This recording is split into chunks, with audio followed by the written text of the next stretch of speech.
कोई भी समाज और कोई भी देश, कोई भी राज्य तभी तरक्की करता है जब वहां के नागरिक भी अपनी सभ्यता, ईमानदारी, इंसानियत को ना भूले। लेकिन ये 21वीं सदी का दौर है, जितना व्यक्ति शिक्षित हो रहा है उतना ही व्यक्ति गलत राह पर भी चल रहा है। सभी सम्मानित क्रांतिकारी साथियों को, सभी नागरिकों को आपके भाई नवाब सतपाल तंवर की तरफ से क्रांतिकारी जय भीम, जय भारत, नीला सलाम, जय संविधान, भीमसेना जिंदाबाद। ये एक महत्वपूर्ण चर्चा जो मैं अभी आपके साथ कर रहा हूं, यह बहुत जरूरी है। अभी उत्तर प्रदेश के मेरठ में आपने एक घटना के बारे में सुना होगा, इंसानियत भी शर्मसार हो जाया, या यूं कहें कि सभी हदें पार कर दी गई। मेरठ का मामला, जिसमें मुस्कान नाम की एक महिला होती है जो कि अपने प्रेमी के साथ मिलकर अपने पति के साथ जो करती है वो शब्दों में बयां नहीं किया जा सकता। और ये 21वीं सदी के दौर में हो रहा है।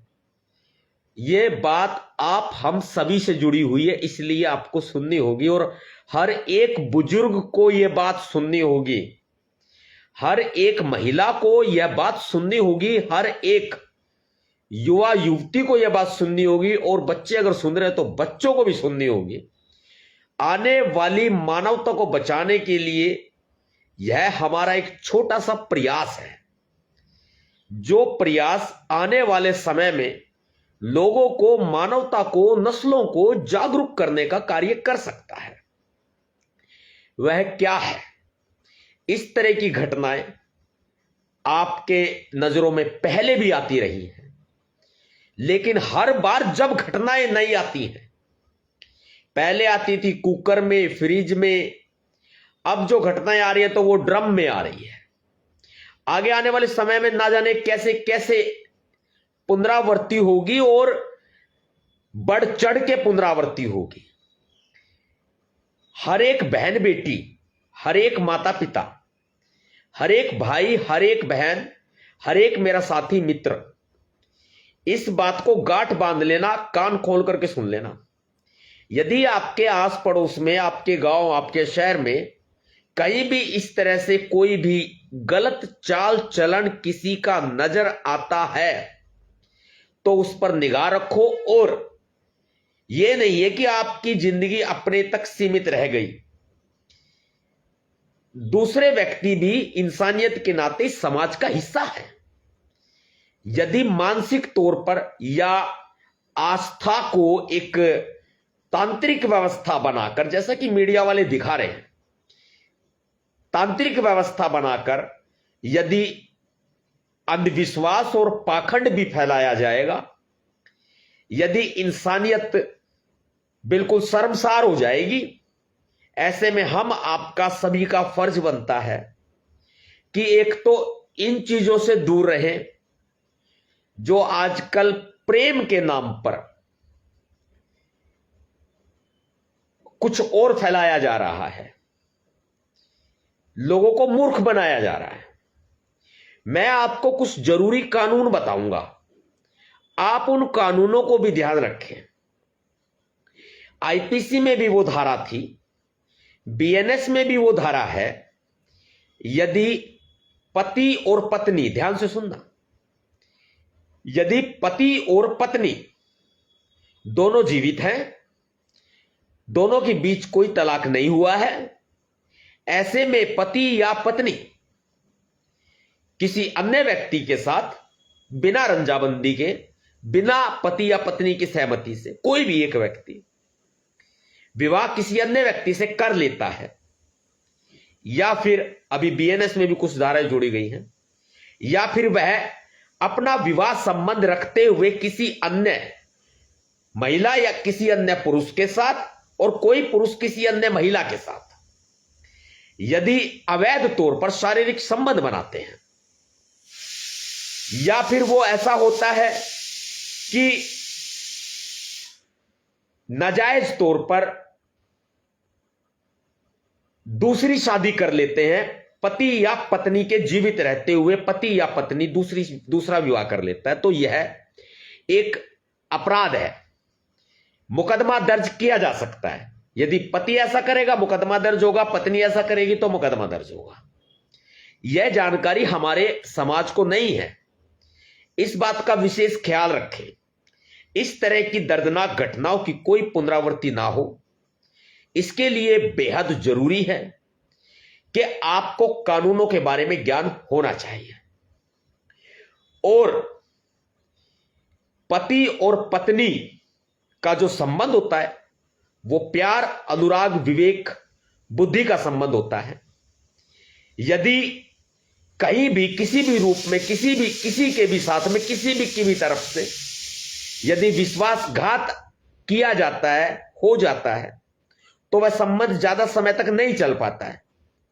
ऐसे में बिना देरी किए अपना तलाक ले लो तो बढ़िया है, अपना तलाक ले लो तो बहुत ही बढ़िया है, मैं ये कहता हूं, ताकि इस तरह की घटना की फिर पुनरावृत्ति ना हो, कहीं कुछ बचाव हो सके।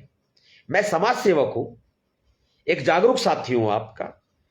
नहीं, मुझे शायद टाइम नहीं है राजनीति से और समाज सेवाओं से, मुझे फुर्सत नहीं है। ज्ञान बांटने से, ज्ञान हासिल करने से, सीखने और सिखाने से शायद मुझे फुर्सत नहीं है। यही कारण है कि मैं इतने कीमती समय में से भी मैं समय निकालकर आपको यदि यह जागरूकता की बात बता रहा हूं, तो यह हर एक बहन बेटी के लिए, हर एक भाई बंधु के लिए, हर एक पिता तुल्य बुजुर्ग के लिए, हर एक माता के लिए यह बहुत जरूरी है। यदि बन नहीं रही है तो मामला मेरठ वाली घटना तक ना पहुंचे, अपना तलाक ले लो। यदि छोटी मोटी लड़ाइयां होती रहती हैं आपस में, उससे फर्क नहीं पड़ता है। बर्तन चार होते हैं, कहावत है, बर्तन चार घर में होते हैं तो खुड़कते भी हैं। यदि फिर भी अगर बात ज्यादा बढ़ रही है तो अपना टाइम से निपटा लो, बहुत अच्छा रहेगा। और यदि कोई महिला किसी पति के ऊपर नाजायज केस करती है, नाजायज फंसाती है, डीवी एक्ट का झूठा मुकदमा डालती है, यदि किसी भी रूप में पति को हरासमेंट करती है, दहेज का झूठा मुकदमा लगा देती है, मैरिटल रेप का लगा देती है, अन्य कोई और आरोप लगा देती है, या फिर कोर्ट में जाके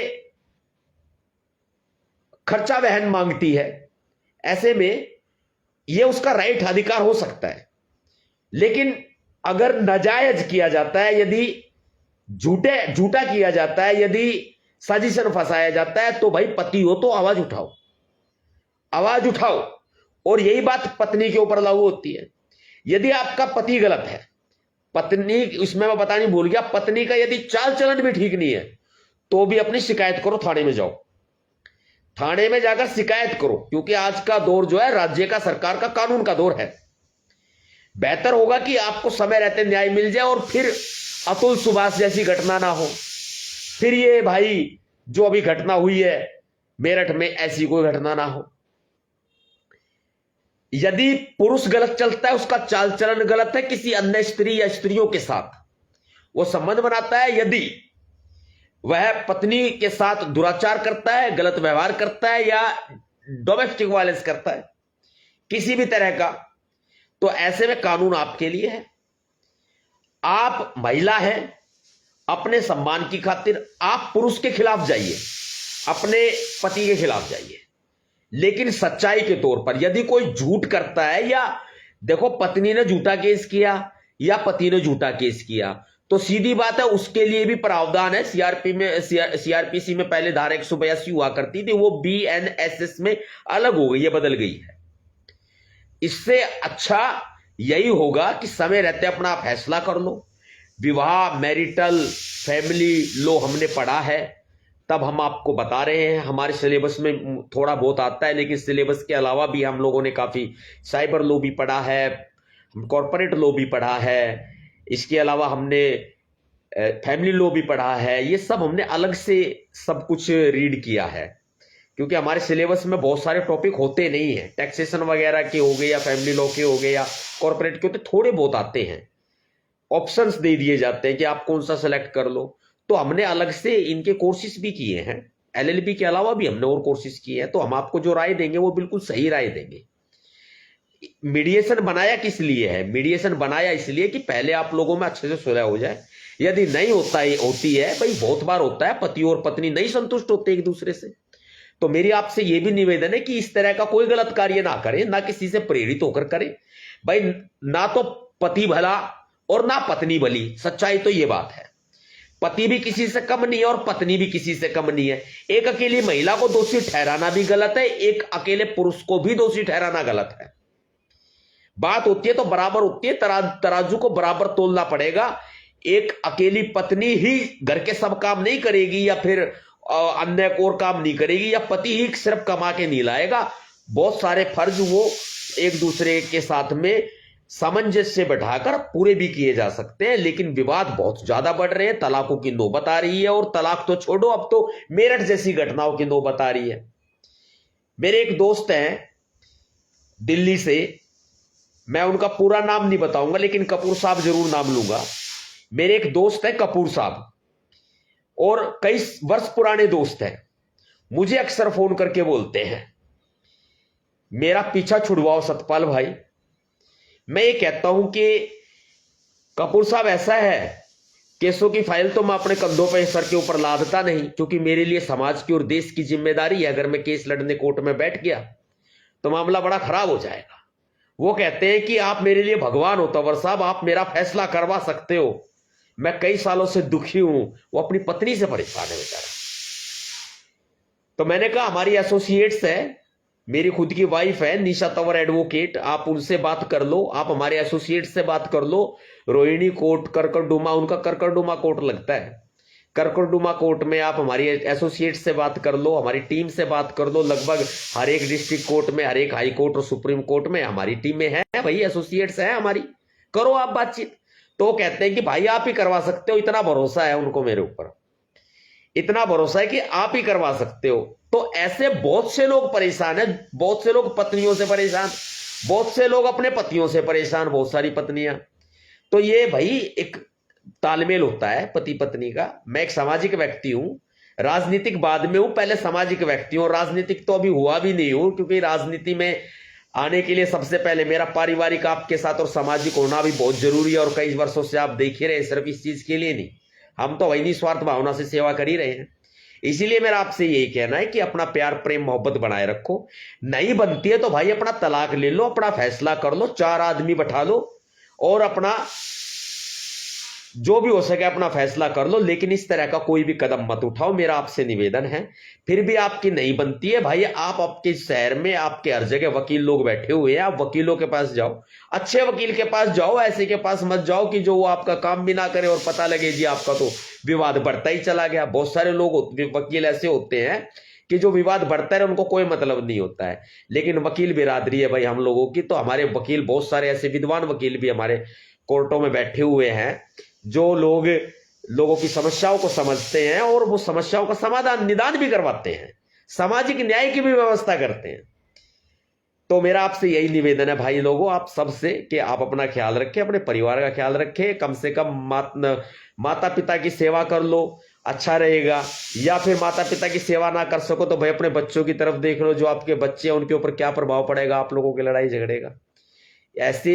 ऐसे तथ्य, ऐसे तर्क और ऐसे तात्पर्य ये आपके जीवन में एक अहम भूमिका निभा सकते हैं। फिर भी मैं कहता हूं आप मुझे मानते हो, अपना दोस्त मानते हो, मित्र मानते हो, भाई बंधु मानते हो, या मुझे बड़ा छोटा कोई भी कुछ भी मानता है, यदि मैं आपके काम आ सकूं, देखो मैं आपके परिवार का सदस्य हूं, सामाजिक जिम्मेदारियां तो है ही हैं, देश की जिम्मेदारियां तो है ही हैं। यदि फिर भी आपके घर का कोई भी घरेलू क्लेश किसी भी तरह से, किसी बाबाओं के पास मत जाओ लेके भाई अपनी समस्या, अपना धंधा चमका रहे हैं सब लोग। एक मनोवैज्ञानिक तौर पर आप मुझसे बात कर सकते हो, आप मुझे बता सकते हो, कानूनी आपकी बात होगी, अगर भाई कानून से आपका मामला सुलझेगा, पहले मैं कोशिश करूंगा कि मीडिएशन के तौर पे, सामाजिक न्याय के तौर पे मैं आपको पति को या पत्नी को समझा के बात करके मैं आपके बीच में तालमेल और सामंजस्य से बैठाकर मैं आपके बीच में प्यार बैठा सकूं, आपका घर बसा रहेगा, आपका परिवार बसा रहेगा। क्योंकि घर को बसाना सबसे पहली प्राथमिकता है। घर नहीं टूटना चाहिए, लेकिन फिर भी अगर कोई चांस बचता ही नहीं है तो बहुत सीधी सी बात है भाई, आप एक काम करो, आप लोग को कानून में आप वकीलों के पास जाओ, अगर मेरे से आपकी नहीं बात बनती है तो आप वकीलों के पास जाके अपना फैसला करवा लो, अपना तलाक करवा लो, बहुत बढ़िया रहेगा। लेकिन इस तरह की घटनाओं को अंजाम ना दो। मेरा आपसे हाथ जोड़ के निवेदन है, ये मानवता को बचाए रखो, बचाए रखो, इस मानवता को बचाए रखो। 21वीं सदी हम सब की है, मानव तरक्की कर रहा है, लगातार तरक्की कर रहा है। जिस आदमी के पास कुछ भी नहीं था, कभी बुद्धि का विकास भी नहीं था, किस तरह से उन्होंने आदि मानव के टॉपिक तो आप लोगों ने पढ़े होंगे, आग जलाना शुरू किया, फिर खेतों में अन्न उपजाना शुरू किया, फिर वो धीरे धीरे सभ्यता में विकसित हुआ, नगर बनाने उन्होंने शुरू करे। इस तरह से आदमी का, व्यक्ति का बौद्धित्व विकास भी होता चला गया। तो और धार्मिक व्यवस्थाओं में भी आ गए बाद में सब।